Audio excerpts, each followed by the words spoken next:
Olá, este é o programa Fé para Hoje. Está começando agora e temos um assunto muito bonito. Vamos ser convidados muito especiais. Daqui a pouquinho o pastor Edson vai apresentá-los para nós. Antes, uma pequena meditação da palavra de Deus que pode até nortear um pouquinho a nossa entrevista de hoje. O tema é sobre violência contra a mulher. E há um perigo bastante grande quando lemos a Bíblia de interpretarmos este texto especificamente de maneira errônea. Quando homens acham que têm domínio sobre a mulher, que têm direitos maiores sobre a mulher, que são mais importantes que a mulher, homens e mulheres, estou falando marido e mulher, ou homem e mulher, quando esse texto é mal compreendido, que a mulher tem que ser submissa ao marido. Então nós vamos tirar aqui umas 2 ou 3 lições do texto da carta que Paulo escreve aos Efésios, no capítulo 5, versos 21 em diante. É muito importante compreender isto para respeitar a mulher. O marido não tem domínio sobre a mulher no sentido de que ela seja sua escrava. Temos que entender bem esse texto. Ele começa assim: antes de Paulo falar sobre mulheres, maridos e filhos, nesse contexto aqui ele vai abordar esses 3 e outros também, antes ele tem um pequeno recado. Trata-se do verso 21. Prestem atenção. Sujeitai-vos uns aos outros no temor do Senhor, ou no temor de Cristo, digo melhor. Sujeitai-vos uns aos outros no temor de Cristo. Ele abre este assunto, quando vai falar mulheres façam isso, homens façam aquilo, filhos façam assim, tal.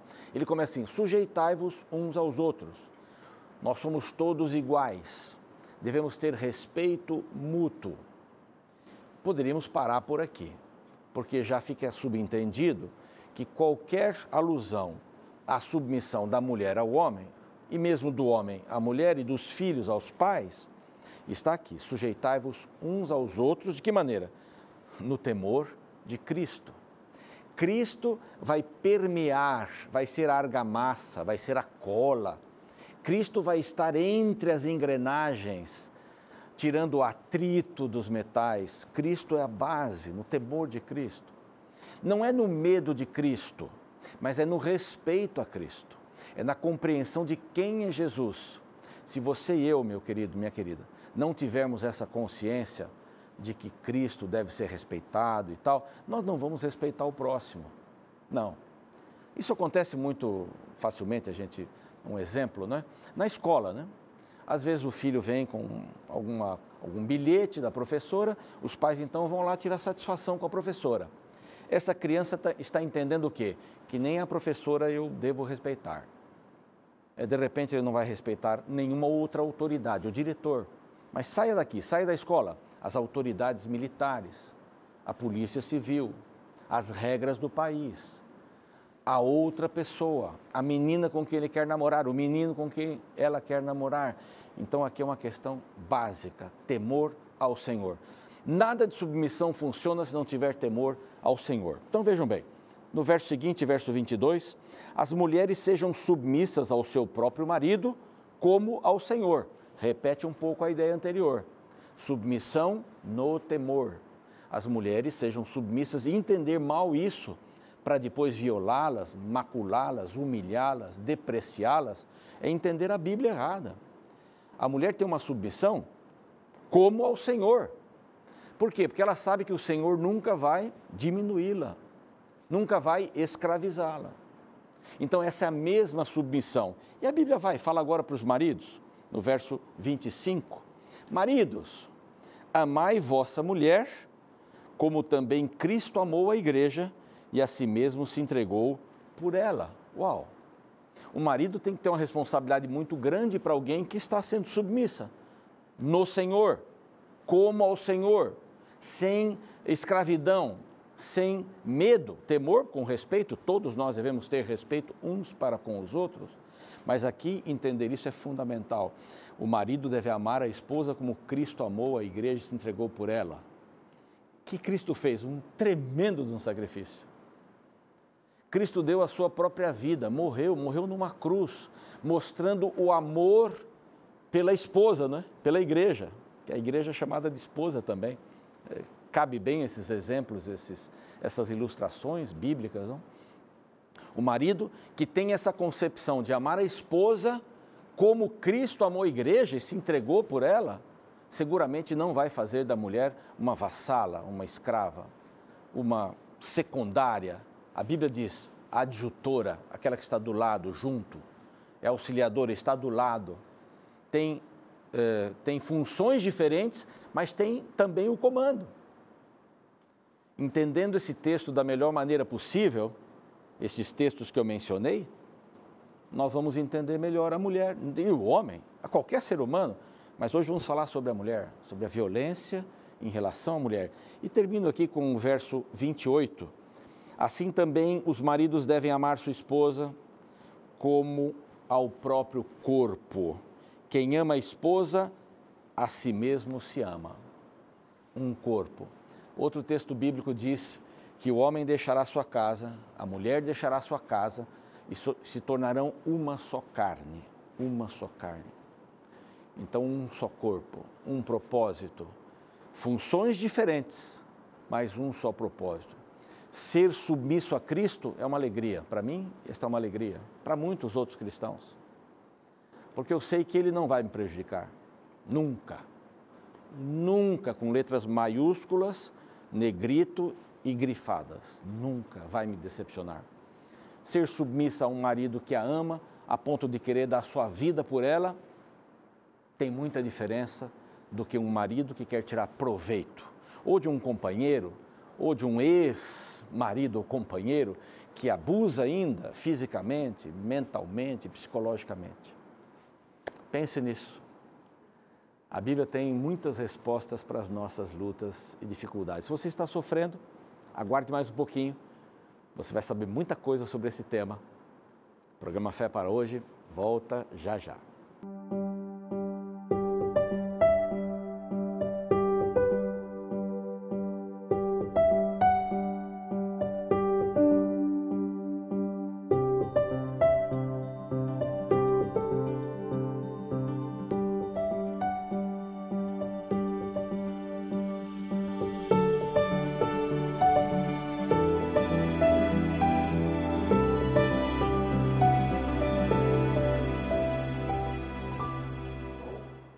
Como é bom estar com você aqui no programa Fé para Hoje, sua nova atitude, e já apresentar para você a revista Verdades para o Tempo do Fim.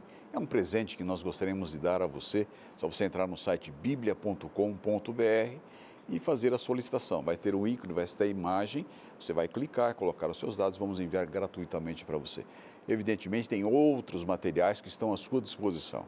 Sempre um brinde, um presente, enviamos gratuitamente para o seu endereço, para você participar. Ou se quiser fazer online, também pode fazer através do site biblia.com.br. Lembrando das nossas redes sociais, que estão sempre à sua disposição. E o nosso programa sempre colocado lá no YouTube, no canal Fé para Hoje. Você pode assistir todos os nossos programas e rever este programa que estamos participando com você agora. Pastor Ronaldo já apresentou uma mensagem bíblica falando de alguma coisa. A verdadeira visão da submissão, né? Visão da submissão. Para isso nós trouxemos recheada com amor. No programa de hoje, a doutora Silmara. A minha esposa chama-se Silmira e você chama-se Silmara. Um prazer muito grande receber você aqui, doutora Silmara Marcelino, que é delegada da Delegacia da Mulher, Defesa da Mulher, aqui em Suzano, em São Paulo. Prazer muito grande em recebê-la aqui em nosso programa. O prazer é meu, agradeço o convite e é muito importante a gente estar tratando esses temas, né, sobre violência doméstica, que é algo que foge à esfera só policial, é uma questão até muito mais social do que policial. Claro.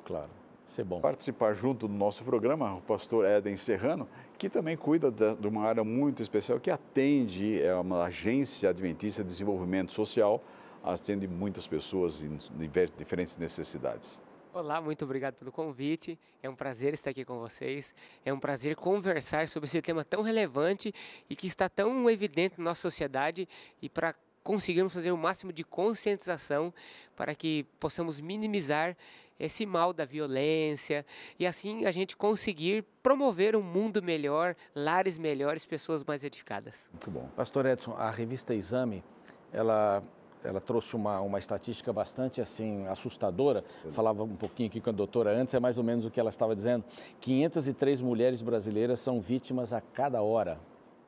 Isso por segundo, imagine só. Não, isso é assustador, né? É assustador. É assustador. E é uma realidade que às vezes está, quem sabe, do lado da nossa casa e a gente não percebe, ou às vezes dentro do nosso próprio lar. Essas realidades nos fazem perceber que precisamos ser mais sensíveis. Quem sabe seja a hora que, quem sabe você que está nos assistindo, notar e ser mais sensível. Será que isso está acontecendo dentro da minha comunidade? Será que isso está acontecendo dentro da minha realidade, dentro dos meus vínculos de relacionamento? E como é que a gente pode fazer a diferença? E a doutora trabalhou em Poá, Poá. 13 anos. 13 anos. É a região leste agora, do estado de São Paulo, da a capital. grande São Paulo, né? É, Quase, Grande né? São Paulo, é do lado E de agora Suzano. está em Suzano quando a delegacia começou. Isso, a delegacia foi inaugurada em agosto de 2015, né?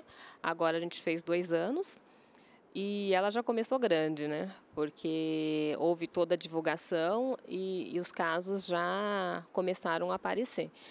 Quantas delegacias da mulher existem no estado de São Paulo? A senhora tem essa informação? No estado de São Paulo eu não saberia dizer ao certo, mas assim, na Grande São Paulo são 16 e na capital, eu salvo engano, são 7.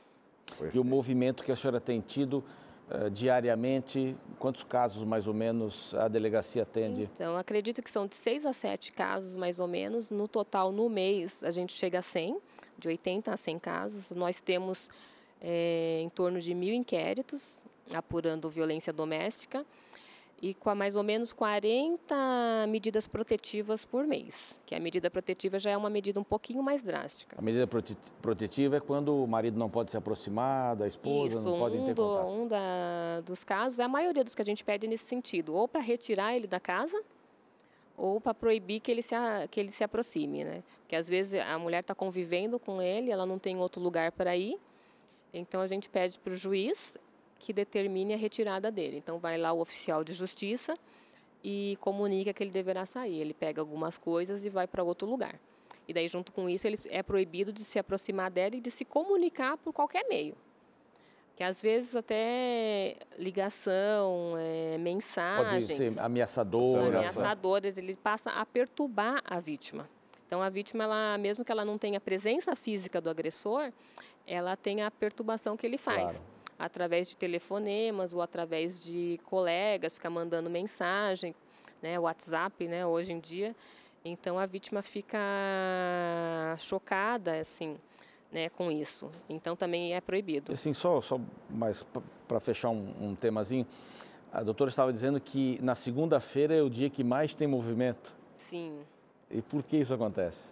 Acredito por conta do final de semana, a delegacia ela fica fechada, né? Ela é segunda a sexta e no final de semana e também à noite, o atendimento é na delegacia comum. Então, muitas mulheres não vão até a delegacia comum e elas preferem esperar a segunda-feira. Mas o final de semana, o que acontece? A família está reunida, que deveria ser para o bem. O álcool e as drogas acabam influenciando muito, né? Porque de segunda a sexta eles estão trabalhando, não faz uso de álcool nem de droga.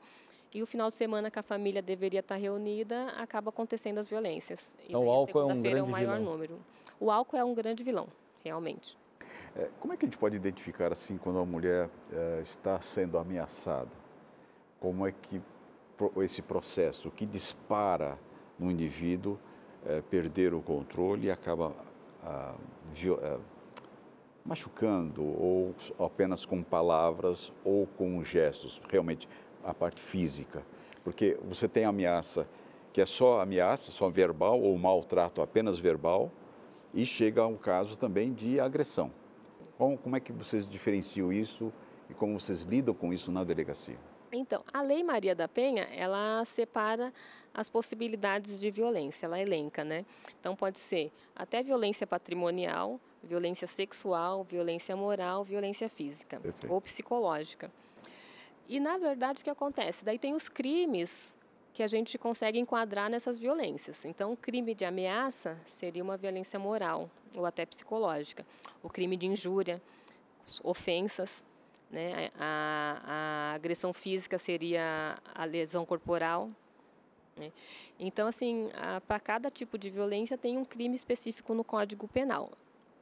O que é mais frequente? A violência verbal, né? As vítimas, elas costumam usar esse termo, elas acham assim, ele agiu com violência verbal comigo, ela é mais frequente.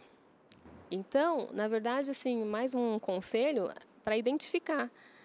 Porque se a pessoa, às vezes, ela sobe degraus. Então, ela começa com uma violência verbal, que às vezes é imperceptível, e daí ela vai aumentando.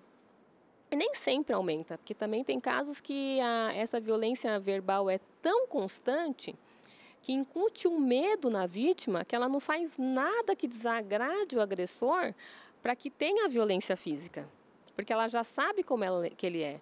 Então, é mais ou menos como se ele mandasse o recado. Então, ela já tenta agir de acordo com o que ele pensa para não chegar numa agressão física.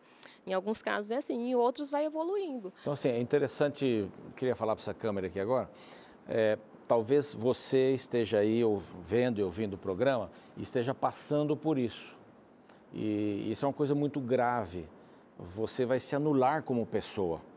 E há um número telefônico, Disque Denúncia. Disque Denúncia é o 180, na verdade 180. é o Direitos Humanos, é da Presidência da República. Sim. Então, eles colhem essas denúncias, não precisa ter identificação, se a pessoa quiser se identificar, ela absoluto pode, mas sigilo, né? Importante. É sigilo total e só vem a informação para mim. Então, eu não fico sabendo quem fez essa denúncia no site. Então, é muito importante. É seguro. É seguro, vizinhos, familiares, até professores, colegas de trabalho, se perceberem, pode estar denunciando. É um outro aspecto, né? Exato. Outro aspecto, quer dizer, se eu estou vendo, ouvindo uma violência de qualquer tipo, de um vizinho ou de um parente, eu me torno cúmplice se eu não moralmente falando, com certeza, não legalmente, mas moralmente eu tenho uma responsabilidade. Sim, com certeza. Porque, assim, às vezes a pessoa fala o que poderia ter sido feito para ter sido evitado quando chega numa morte.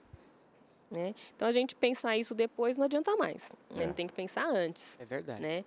Às vezes, pode ser que a gente não consiga. Infelizmente, nós somos falhos. Né? Então, pode a gente tentar de tudo, a violência ser tão grande, a gente não conseguir evitar. Mas a gente tem que fazer o melhor para isso. Né? Então, pelo menos o primeiro passo de tentar ajudar e evitar, para não ser necessário fazer esse raciocínio, o que poderia ter sido feito. É fazer o possível quando pode. É denunciar de forma anônima, se for melhor para a pessoa ou não.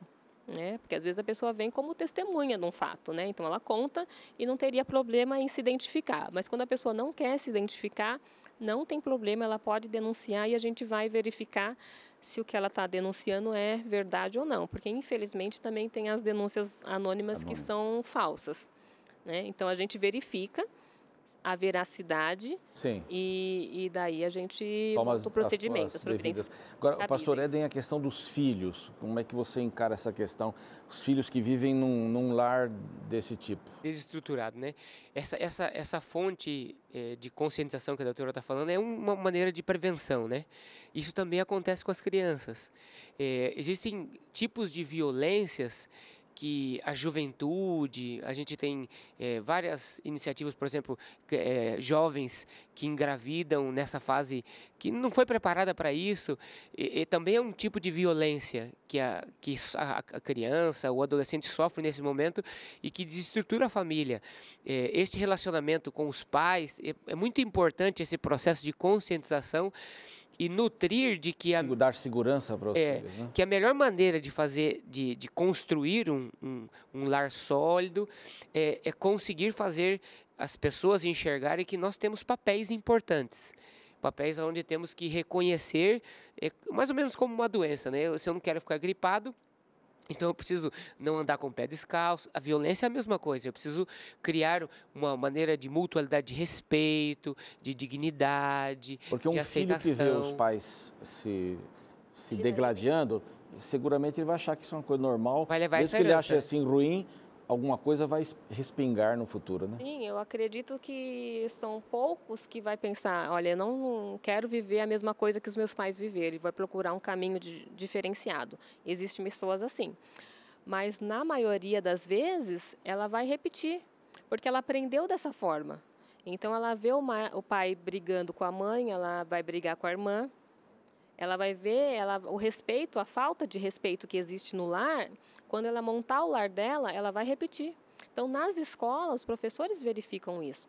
Crianças violentas vão verificar o lar como é um lar desestruturado, né? Exato. Então, assim, a violência ela tem que ser tratada lá embaixo, no começo, com coisas simples. Porque é o dizer por favor, é o obrigado, né? Não é tratar as pessoas de maneira com dignidade, né? Com dignidade. Não é, assim, nenhuma fórmula mágica. E assim, aí está a esposa, o filho vai olhando. Mulher é assim, mulher tem que ficar em silêncio, tem que fazer o que o marido quer.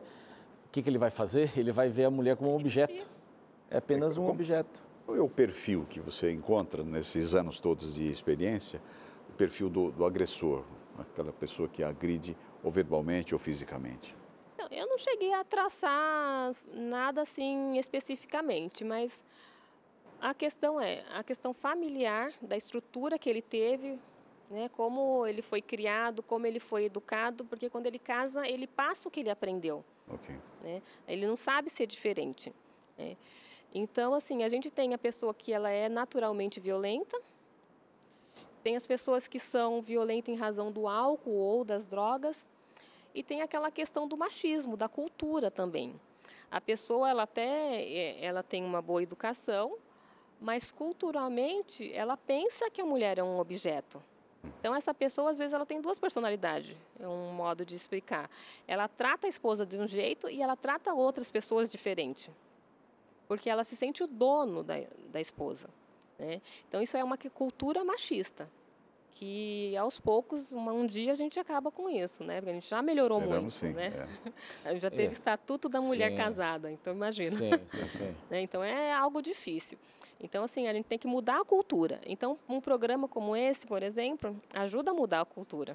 Conscientização. A conscientização ajuda a mudar a cultura, porque as crianças precisam crescer num mundo diferente, para quando elas forem adultas, elas fazerem diferente. Então, não adianta a gente pensar com imediatismo.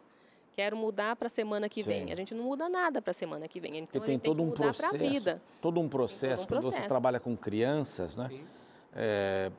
A criança tem que ter autoestima, né? Sim. Positiva. Eu estou bem, né? Eu sou menino ou menina, eu estou bem. Eu estou contente com o que eu estou, com o que Deus me fez. Esse lar vai me dando autoestima. Quando a gente perde a autoestima de menino, de criança, vem esse aspecto da gravidez, acho que você que mencionou, sim, a gravidez na adolescência. Tem um projeto bonito sendo feito lá em Rio Preto. Garotas Brilhantes. Né? Garotas Brilhantes. Eles trabalham nos colégios públicos e levam as crianças para a faculdade, levam as crianças para as meninas, né?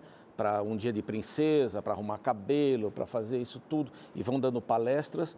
E lá em Rio Preto diminuiu tremendamente a incidência de meninas grávidas na adolescência. É uma violação também a gravidez na adolescência, né? Não, é a má compreensão. Que é um momento errado, né? Então, assim, a adolescente ela não está estruturada para ter um lar. E ela se vê com uma responsabilidade que ainda não é o momento para ela. Perfeitamente. Então, isso vai gerar lá na frente outros problemas. Então, se a gente for traçar um perfil da violência, a gente vai encontrar tudo isso. E a gravidez na adolescência é um deles, porque a gente vê agressores, a diferença de idade. Às vezes vem os pais, né? E você vê que é uma idade muito próxima. Então, a mãe não teve a estrutura familiar adequada para dar para aquela criança que cresceu e acabou sendo violento por algum motivo. Então, são vários fatores que levam à violência, né? Será que a violência também afeta lares cristãos, pastor Éder? É porque tem essa questão, né? Eu sou de uma igreja, está tudo bem. Como é que fica aí? É mais ou menos como uma herança cultural, como ela disse, né? Infelizmente afeta lares cristãos. Quem sabe quem está nos ouvindo foi afetado na infância por isso. Então, existem campanhas promovidas pela sociedade, uma delas é o Quebrando o Silêncio, que trabalha essa questão muito clara de entender que violência se combate com bondade e conscientização. Só existe uma maneira de a gente reverter esse quadro. Primeiro é esclarecendo que você não precisa se tornar vítima do que você foi vítima. Você pode fazer a diferença. E dentro desse processo de diferença a campanha Quebrando o Silêncio, iniciativas como o do poder público, como a delegacia, a denúncia, entender que violência só tem uma maneira de tratar, é denúncia. Ou a pessoa se trata psicologicamente ou denúncia, porque chega a um estágio aonde vai gerando violência atrás de violência e acaba que a pessoa vai ficando vítima desse processo. Agora, como interferir na sociedade, né? Como interferir culturalmente? Nós podemos, quem sabe, cada um de nós, e aqui, quem sabe, estamos fazendo nossa parte, mas a pessoa que está lá do outro lado, ela pode fazer, ela pode denunciar, ela pode interferir através de conscientizar 180, outros conscientizar também. Outras pessoas. Uma pergunta, doutora Silmara, quando a pessoa agredida, ela tem medo de denunciar. O que acontece com o denunciado? Quando ele é agressor, ele é denunciado na delegacia. O que acontece com ele? Então, da pessoa ter medo, tem muitos casos, como eu acho que falei no intervalo, né? Que às vezes a pessoa, ela sabe quem é o agressor, então ela pensa, se eu for até a delegacia, vai ficar pior, né? Então assim, mas ela tem que vencer essa barreira, né? Então às vezes é até difícil ir para a delegacia, mas os outros órgãos públicos auxiliam isso. Ela também pode fazer de maneira anônima, a própria vítima pode fazer isso de maneira anônima. Ok. E a gente vai checar. Né? E se a vítima chega agredida, machucada num órgão público, num hospital, os funcionários também podem estar acionando a polícia. Então, quando a vítima vai até a delegacia, ela faz um boletim de ocorrência, né? A gente começa a apurar os fatos. Se ela tiver testemunha, ela aponta, a gente vai conversar com as testemunhas. Se ela tiver lesão corporal, a gente vai encaminhar para o IML para ela fazer os exames. Se ela estiver machucada naquele momento, ela vai ser encaminhada ao hospital local para os primeiros socorros. E, na sequência, a gente vai chamar o agressor, a gente vai instaurar um procedimento criminal na delegacia, um inquérito policial, para que seja apurado os fatos juridicamente, como a lei determina. Mas a vítima, assim, a maior arma que ela tem hoje é a medida protetiva. Então, se ela quer, a princípio, se ver livre do agressor de imediato, ela vai solicitar, quando ela fizer o boletim de ocorrência, a medida protetiva. É claro que algumas pessoas não sabem dessa possibilidade.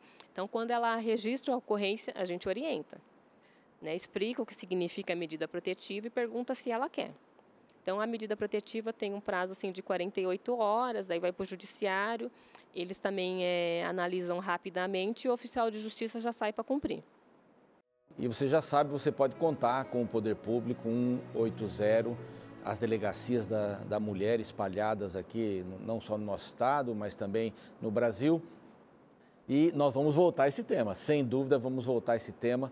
Temos feito a campanha Quebrando o Silêncio também, para que a mulher possa se sentir livre nesse sentido. Bom, o programa Fé para hoje termina aqui. Um grande abraço. Esperamos você no nosso próximo encontro.